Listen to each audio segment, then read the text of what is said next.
వచ్చే నెల అంటే మార్చ్ 1వ తారీఖు నుంచి ఆర్థిక వ్యవహారాలకు సంబంధించి కొన్ని కీలక మార్పులు చోటు చేసుకోనున్నాయి. ఇవి తెలుసుకోకపోతే నష్టపోయే ప్రమాదం ఉంది. ప్రతి సంవత్సరం మార్చ్ 31తో ఫైనాన్షియల్ ఇయర్ ముగుస్తుంది. మరో నెలలో ఆర్థిక సంవత్సరం అయిపోనుండడంతో ఫిబ్రవరి నెలలో కొన్ని ఆర్థిక కార్యకలాపాలకు సంబంధించి రూల్స్ లో మార్పులు జరగనున్నాయి. అవి నేరుగా వినియోగదారుల మీద ప్రభావం చూపనున్నాయి. ఈ క్రమంలో అసలు ఆ కీలక మార్పులు ఏంటి, వాటి వల్ల లాభమా లేదా నష్టమా అనేది ఇప్పుడు తెలుసుకుందాం. ప్రతి నెలలో ఏవో కొన్ని మార్పులు ఉంటాయి. అందులో ఆర్థిక విషయాల్లో అనేక మార్పులు రావడం మనం చూస్తూనే ఉన్నాం. రేపటితో ఫిబ్రవరి నెల ముగియనుంది. మార్చ్ నెలలో అనేక మార్పులు చోటు చేసుకున్నాయి. కొత్త నెల ప్రారంభంలో నిబంధనలో కొన్ని మార్పులు సహజం. మార్చ్ 1 నుంచి కొత్త రూల్స్ అమల్లోకి రానున్నాయి. మార్చ్తో ఆర్థిక ఏడాది ముగుస్తోన్న నేపథ్యంలో కొత్త నిబంధనలపై సామాన్యుల అవగాహన కలిగి ఉండాలని సూచిస్తున్నారు. అయితే మొదటిగా ప్రభుత్వ రంగ bank State Bank of India credit కార్డులకు సంబంధించి కొత్త నిబంధనలు మార్చి నుంచి తీసుకొస్తోంది. క్రెడిట్ కార్డుల మినిమం డే బిల్ క్యాలిక్యులేషన్ ప్రక్రియలో పలు మార్పులు చేసినట్లు తెలిపింది. న్యూ రూల్స్ మార్చ్ 15 నుంచి అమల్లోకి వస్తాయని ఎస్బీఐ స్పష్టం చేసింది. ఈ మేరకు ఎస్బీఐ క్రెడిట్ కార్డుదారులకు మెయిల్ ద్వారా సమాచారాన్ని అందిస్తున్నారు. అంతేకాదు reserve bank of India Paytm కు సంబంధించిన కొత్త రూల్స్ ను అమల్లోకి తీసుకురాబోతుంది.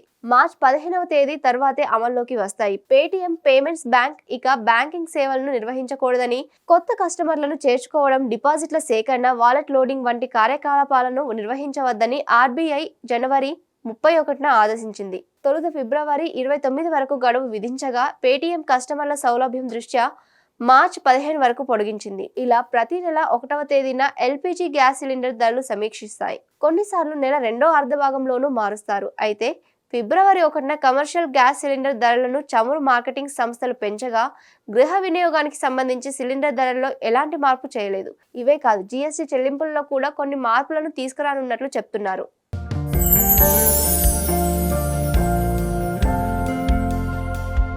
లవ్, ఈ అందమైన 4 అక్షరాల బారిన పడని మనిషి ఉండరు, మనసు ఉండదు. ఈ లవ్ కొంతమంది జీవితానికి సరిపడా మధురమైన అనుభూతులను అందిస్తే, మరికొంతమందికి జీవితాంతం వెంటాడే చేదు జ్ఞాపకాలను మిగిల్చుతోంది. లైలా మజ్ను, పార్వతీ దేవదాస్, ఈ 2 కథల్లో మజ్ను లైలా ప్రేమ కోసం ఎంత పరితపించాడో విన్నాం. దేవదాస్ పార్వతి ప్రేమ కోసం ఎంత పిచ్చోడయ్యాడో చూసాం. కానీ లైలా మజ్ను ప్రేమ కోసం ఎంత ఆరాటపడిందో మనం ఆలోచించలేదు. దేవదాసు దూరమయ్యాక పార్వతి పరిస్థితి ఏంటో మనం అర్థం చేసుకోలేదు.